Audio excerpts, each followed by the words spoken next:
We think that it is our doings that will change the world.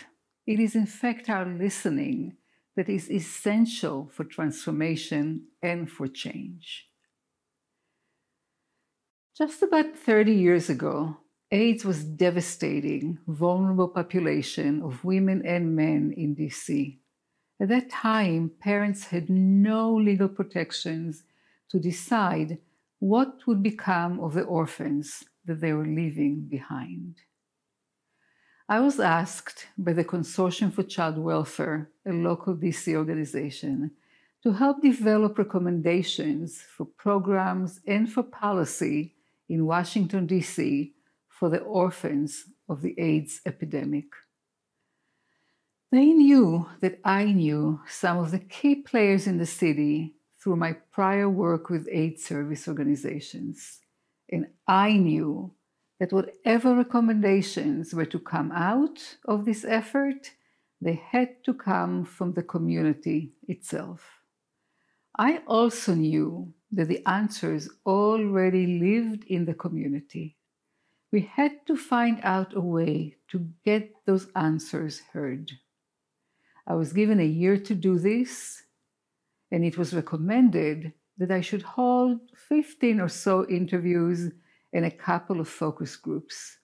The idea of doing this work really excited me.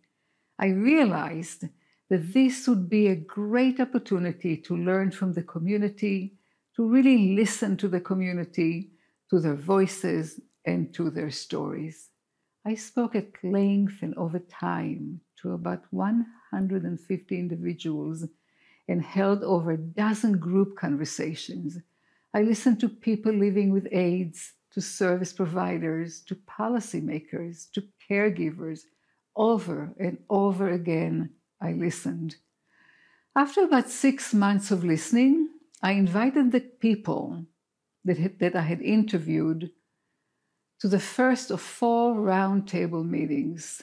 We held the first meeting in the basement of a DC church on a Saturday morning to assure that most of them could attend.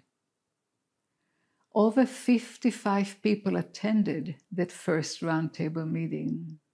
All of the people who attended have been working on issues of AIDS, many of whom knew each other, including many who had histories with each other and actually haven't seen each other for years. It was important that the participants were able to speak and to listen from a space of freedom, and not to be constrained by histories, credentials, and pedigrees. As people entered, they were asked to leave their egos at the door, not out of disrespect, but for the sake of being able to hold a community conversation without the constraints of hierarchies, and simply meet one another as people and share their stories with each other. There were tears in the room, there were affirmations, there was hope and humility. Doctors and lawyers and policymakers, caregivers, and most importantly, people, parents who were living with AIDS, all listened to each other, and hence they have been seen. In their shared stories, for the first time together, they explored possibilities for creating clarity of purpose and clarity of policy, planting the seeds for what was to become the journey for recommendations on behalf of the orphans of AIDS. At the end of that year, we gathered for a 2-day strategic planning retreat where over 100 people together formulated policy recommendations and program recommendations. And over the next year, several new programs were funded and legislation was introduced and ultimately passed into law in Maryland and DC to protect the children of AIDS, as well as to protect the wishes and decisions of their dying parents. The voices of the community were heard and, more importantly, were listened to. I became even more convinced that it is not our doing that changes the world. It is our listening that is essential for transformation and for change. So how do we get this kind of listening that works? Without true listening, we are only able to address symptoms, not resolve the causes of breakdowns. It occurred to me that listening is not something that we know how to do, yet the need to be listened to is universal. How often have you heard it said, or said it yourself, is anyone listening? Everywhere in the media, in schools, at work, at home, everyone is talking. But who is listening? Yet the great plea of our time seems clearly to be, please listen to us. So much suffering and needless misunderstanding exists in the world. Parents are suffering, and so are children. People are suffering, and so are nations. Leaders are suffering, and so are teams. We are taught how to speak from the moment that we are born. We are educated to speak well and are rewarded for it. Yet no one gives us any instructions about how to listen. Can you remember a time in your life that you got instructions in listening? First grade, second grade, maybe third grade? I don't.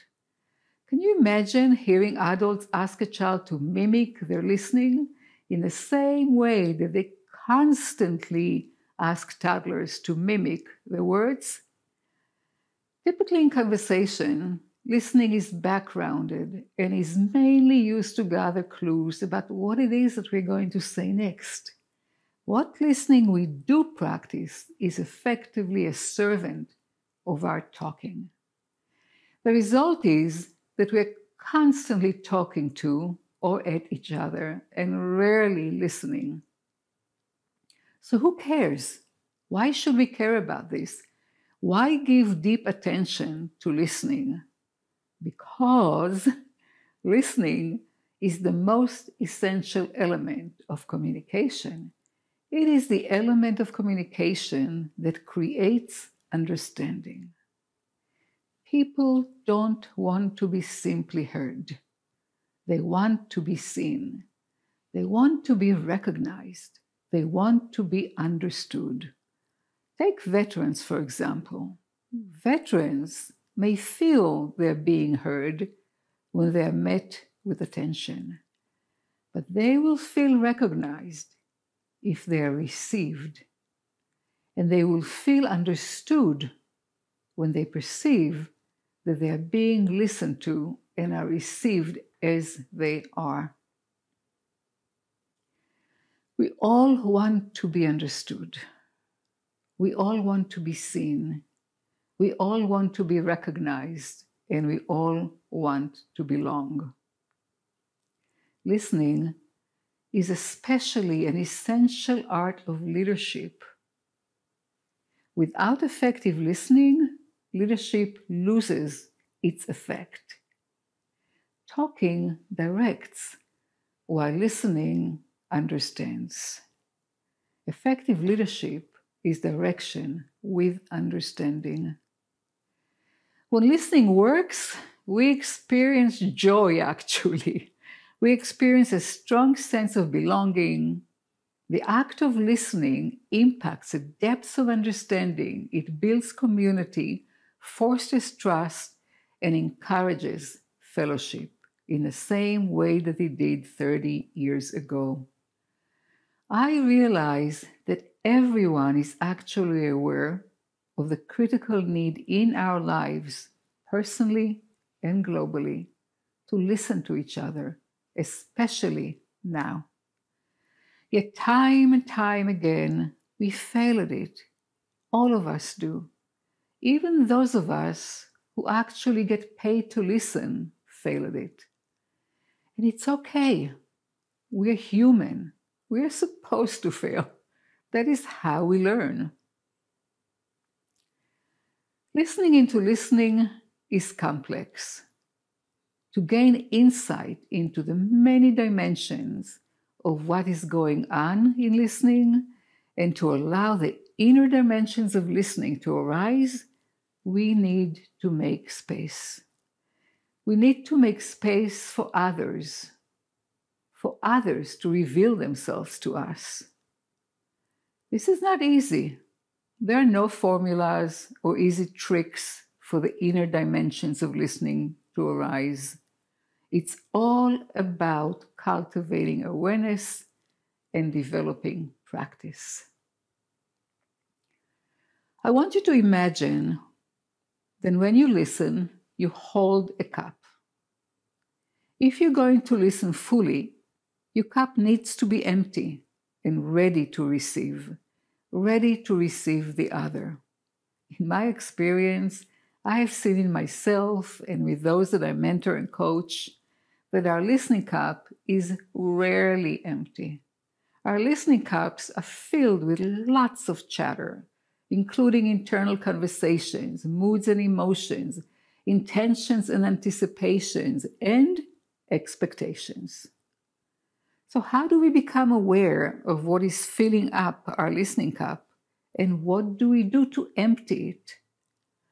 I offer those I work with 4 inquiries into listening and 4 practices, and together they raise listening awareness and help us empty our listening cups. The 4 inquiries into listening awareness are: the first one is, we need to ask ourselves, what is the intention that we bring with us into any interaction or conversation? Do we want to be chatty? It's okay to be chatty. We just need to be aware that that's what we want. Are we curious to learn about the other? Are we curious to learn about the topic? The second inquiry into listening awareness is, what is our mood and what is our state of mind as we enter conversations and interactions? Am I living in a mood of resentment or resignation? Do I enter with a sense of cynicism? Am I hopeful, or am I entering with an empty cup? The third inquiry into listening awareness is, what is my predisposition when listening? Do I generally prefer to listen to the data, the facts from the brain that lives in the head? Do I generally prefer to listen to feelings and emotions from the brain that lives right here in the heart? Do I generally prefer to discover intentions, whether they're stated or not, right here from my guts? And the fourth such inquiry into listening is, how busy and active are my internal conversations while I'm listening? And if you don't quite know what I mean, let's try this. Let's take a moment and pause. This will take only 1 minute. Start counting to yourself slowly, just like we did as kids. 1, 1,000, 2, 1,000, 3, 1,000, 4, 1,000. Go ahead.